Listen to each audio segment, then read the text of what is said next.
Doctor صاحب پیشاب کے بعد قطرے آتے ہیں، میرے محترم بھائیو یہ پیشاب کے بعد جو قطرے آتے ہیں یہ کوئی بیماری نہیں ہے، 3 چیزیں بیماری نہیں ہیں۔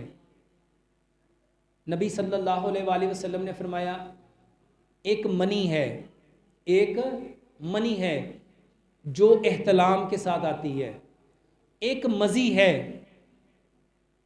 جب ہم اپنے ہم جن سے بات کرتے ہیں تو اس وقت آتی ہے، اور ایک ندی ہے جو چلتے پھرتے اٹھتے بیٹھتے پیشاب کرنے کے بعد وہ جو قطرے آتے ہیں۔ یہ پیارے پیغمبر جناب محمد صلی اللہ علیہ وآلہ وسلم نے فرمایا ہے۔ یہ جو منی ہے اس کے اوپر غسل ہے، اس کے اوپر غسل ہے، اور یہ جو مزی ہے اس کے اوپر وضو ہے، اور یہ جو ندی ہے اس کے لیے صرف چھینٹا ہے۔ نبی صلی اللہ علیہ وسلم نے کیا فرمایا؟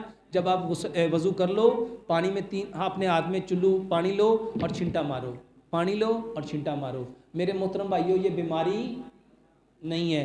پیشاب کے بعد جو قطرے آتے ہیں یہ بیماری نہیں ہے میرے محترم بھائیو۔ اس کے لیے نا سمپل میں ایک دوائی بتاتا ہوں، سفید موسلی، سیاہ موسلی، اسکند نگوری، کوزہ مصری، یہ آپ کے پیشاب کے پٹھوں کو مضبوط کرتی ہے، یہ آپ کی سیمنز کو گاڑھا کرتی ہے، اس لیے بتاتا ہوں۔